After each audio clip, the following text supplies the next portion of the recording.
I'm Marie Carl Vilcius-Talty, President and CEO for the Partnership of Maternal Child Health of Northern New Jersey. Welcome back to Partnership Live, our monthly discussion with healthcare leaders who are reshaping New Jersey. Today, I am so honored to have with me a transformational and inspiring leader, the President and CEO of University Hospital, Dr. Shereef Elnahal. Hello, Thank Dr. you so much Elnahal. for having me. Really I feel like we it. should have, like applause and, noise it in the back. You are just such an inspirational leader, so transformational, the things that you have done for us in New Jersey and for University Hospital. But before we start with that journey, I learned that you play the electric guitar, the bass, if those are different, and you're pretty mean on the piano. So if you were not in healthcare and transforming the landscape of New Jersey, is there one band that you would like to go on tour with, and who would that be?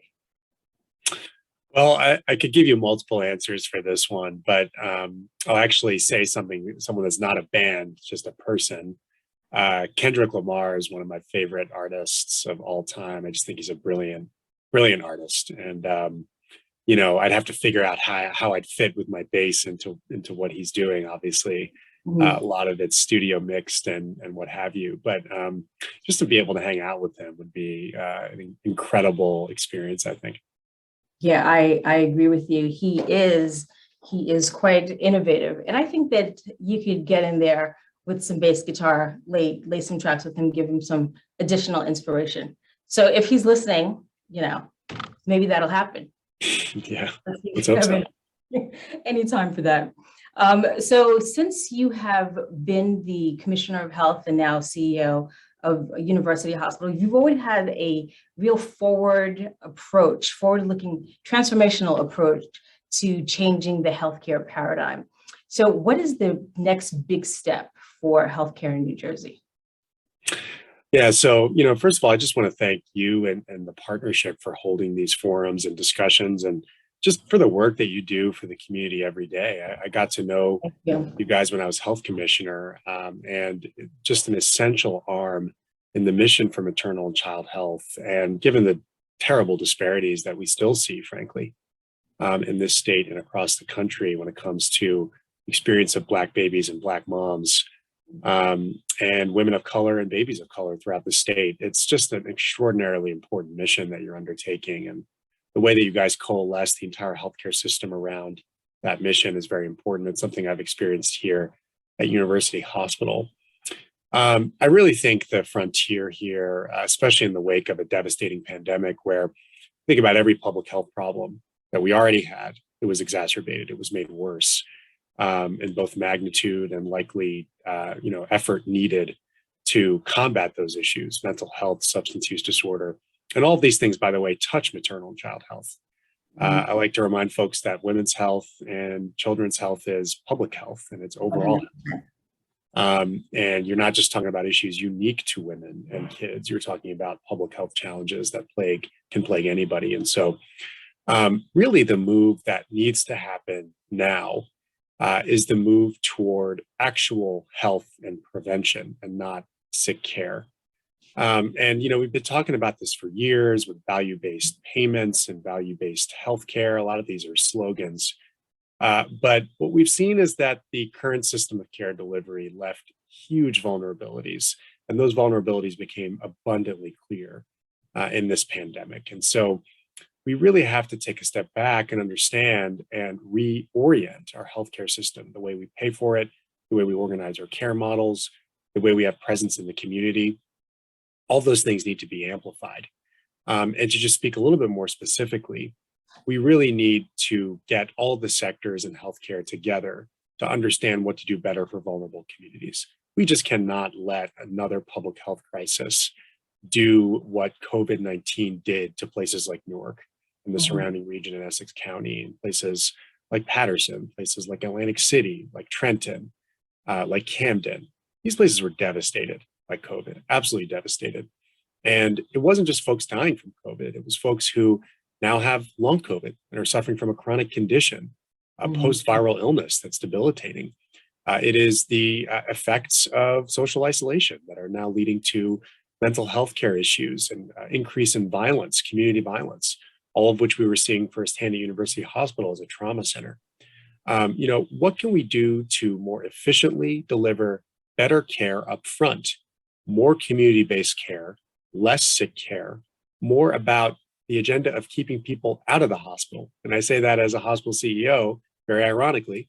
Mhm. But honestly, if we're not the quarterbacks in doing this as the public hospital, then it won't happen because we see these lives every day. Something I like to say is that there are two places where down and out folks end up in this area. They either end up in jail or they end up in our emergency room. And both are areas that are ripe for social justice initiatives to make things better.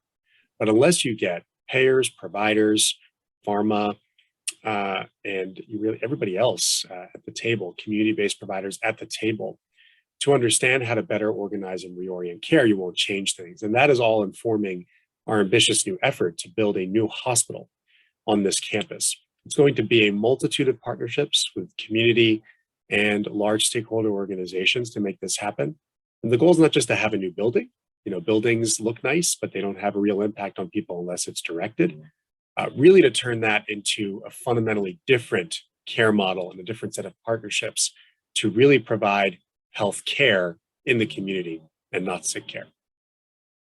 That is absolutely wonderful. So it's really about community health and population health, making sure that people are living their best lives and they're able to enjoy their lives. And even though with their comorbidities, you have a hub, a medical home to ensure that that is happening.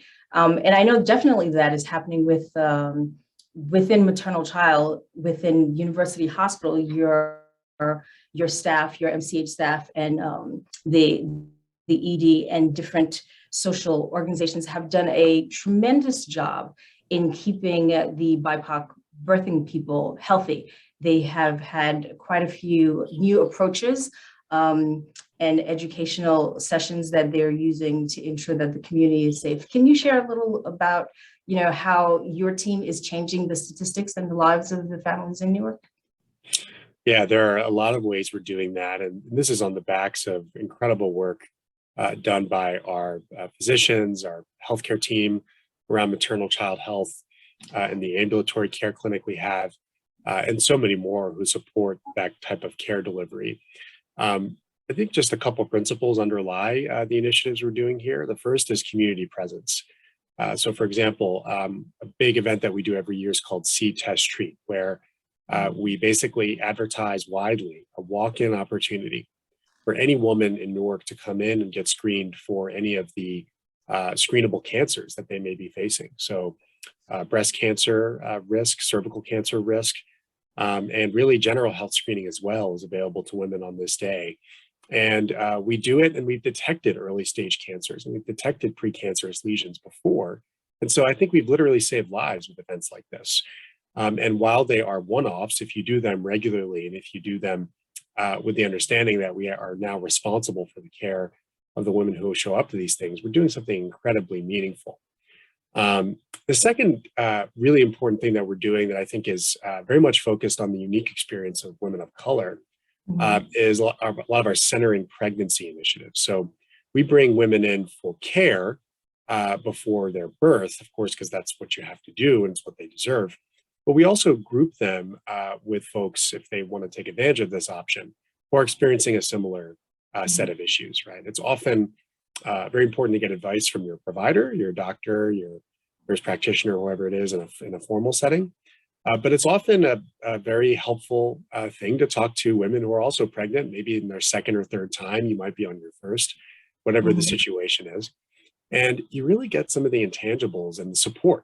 It's very important for women to feel supported, not just by whoever may be surrounding them at home, but from women who are going through the exact same thing and may have gone through it before, right? So centering pregnancy is a model that is evidence-based, that has worked to improve the attentiveness of care to women, and it's improved outcomes. And we've been doing that for a long time, and we're actually now training other institutions on how to do that as well.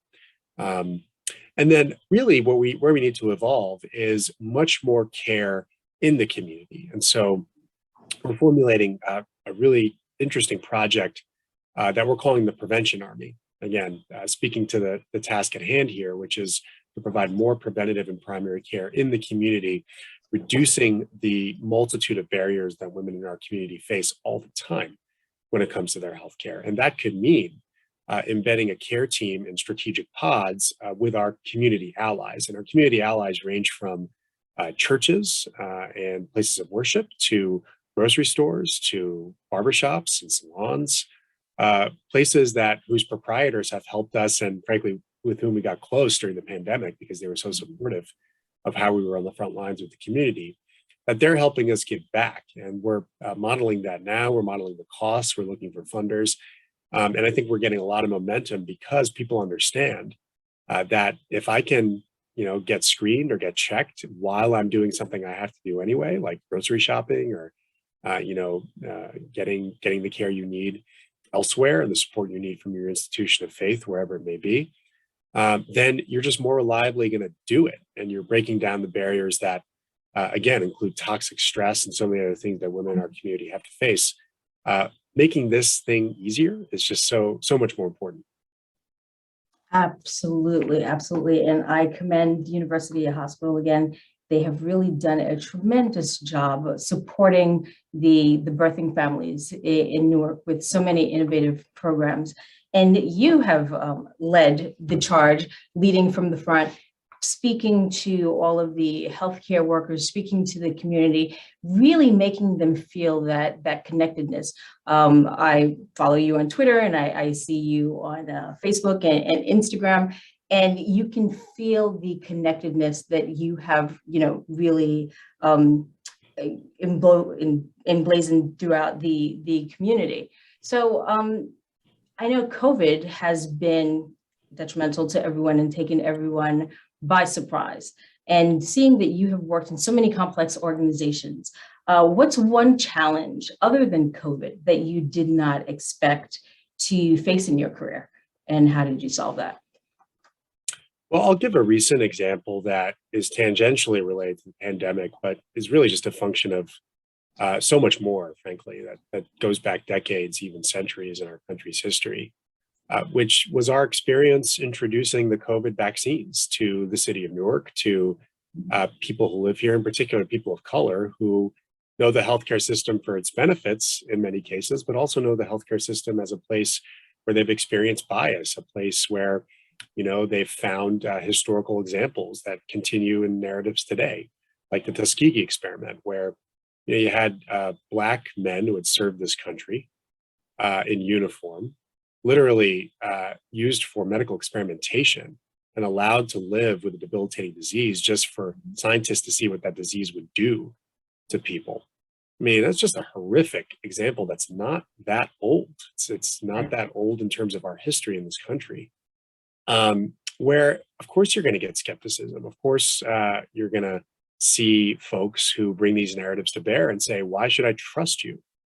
And, something that a lot of my colleagues say, Chris Purnell being one of them, she's a national leader now in issues of health equity, huge asset to our organization, is that we really have to, as organizations, earn people's trust. We have to demonstrate that we are trustworthy in order to have any hope of, combating these very old and frankly truth-anchored narratives on what this healthcare system has done. And so my surprise was not understanding, at least at first, that something that I knew to be clearly beneficial, especially in a community that was devastated disproportionately by this virus, that we really needed to anchor our conversations with acknowledgement of that history and really inclusive engagement and speaking where people are on this topic.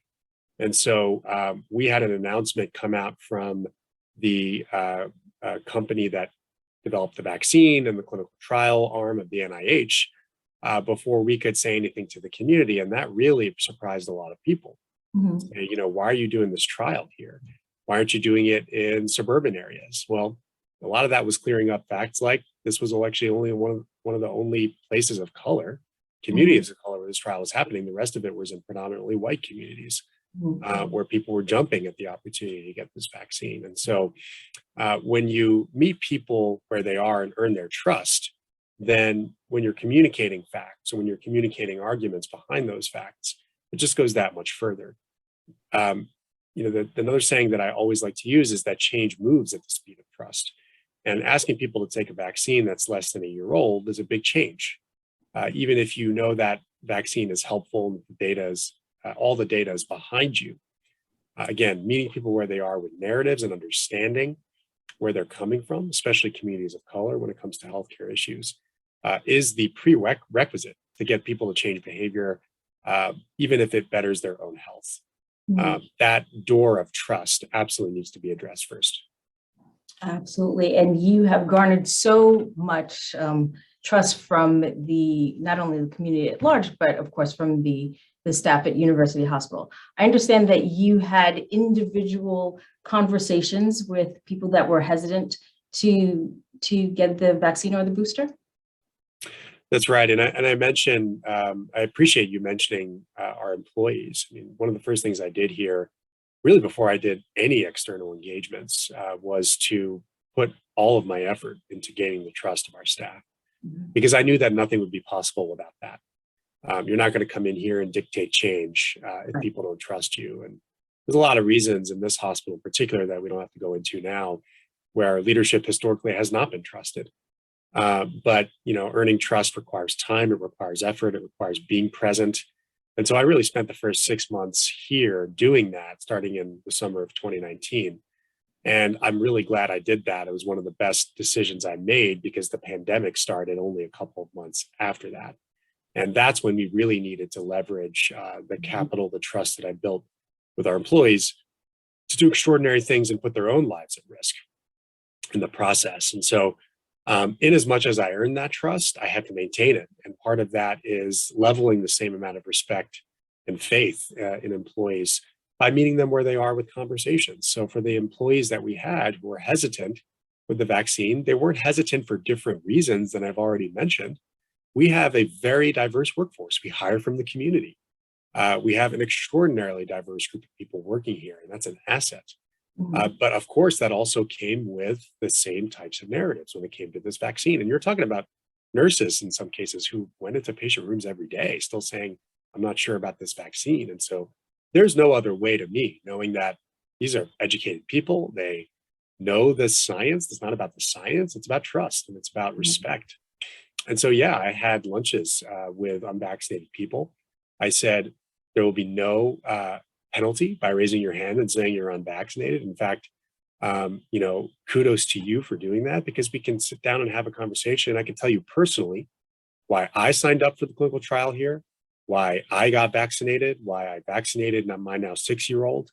These types of conversations help, because I think part of leadership is demonstrating actually living what you're preaching. And for me, it was important to convey that personally to my own employees. And frankly, we ended up having less than 10 people overall who didn't comply with our policy.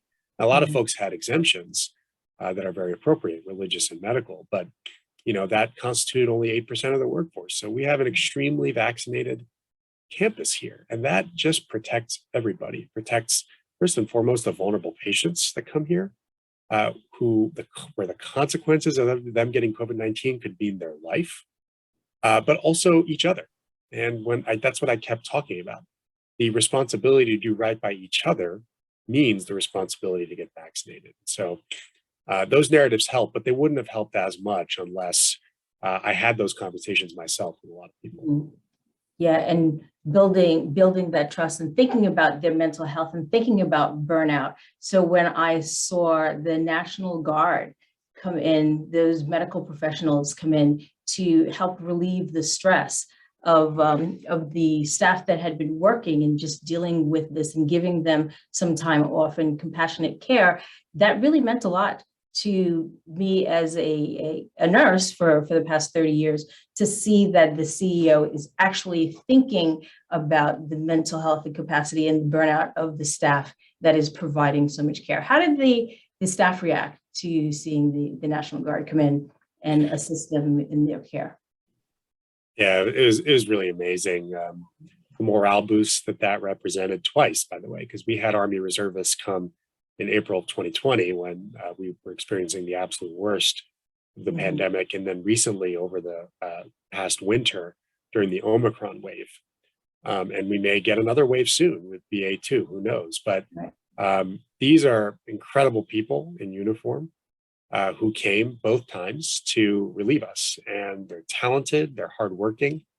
You orient these types of folks in less than 2 days and they jump to work and they do it extraordinarily well. And so you not only are just so appreciative of that, you also just take a step back and understand like this is the military. These are people who are keeping us safe every day by virtue of what they're doing. And so it actually makes you more patriotic. It makes you understand what these folks do for you every day. And that was such an incredible experience. Even more generally, I think the investment in staff and understanding that they've been through a lot in terms of their own mental health and well-being was something we knew was going to be a risk from the beginning. And so we set up programs like peer-to-peer support and counseling where employees could actually support each other over a helpline. We had psychosocial services that provided free of charge by the Department of Psychiatry. These are, physicians, nurses, PAs who took their own time to support their colleagues, knowing that they are the experts in these areas. And so many other programming that we did to really just make sure that folks could be as resilient as possible. And I really view that as a responsibility of the organization. Too much talk about burnout has a lot to do with, people's individual responsibility to just quote unquote suck it up. It's really not right. Really, it's the organization's responsibility to make sure folks are not overloaded, that they have, an opportunity to be themselves. And that means enough time off and enough, opportunities to be a whole person.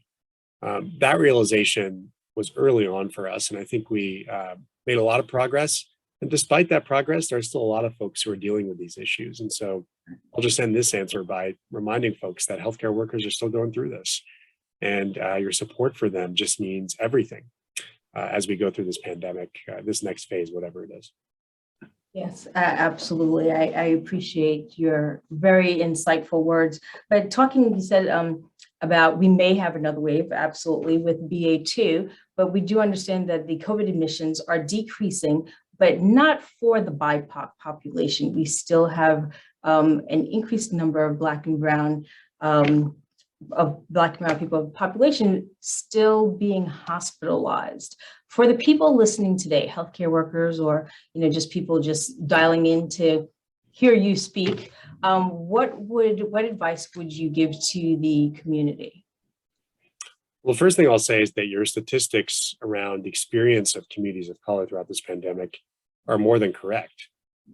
Faster rise in the morbidity and sickness and illness and deaths in communities of color, including right here in Newark, and a much slower decrease of those things, including on things like hospitalizations and lingering cases going forward. That's been a consistent pattern throughout this pandemic. And that's for a number of reasons, including the chronic disease burden that existed in these communities before, but also a lot of issues around healthcare access and the density of living in places like Newark. And so all these things came to a head and made the experience really just that much worse for people of color.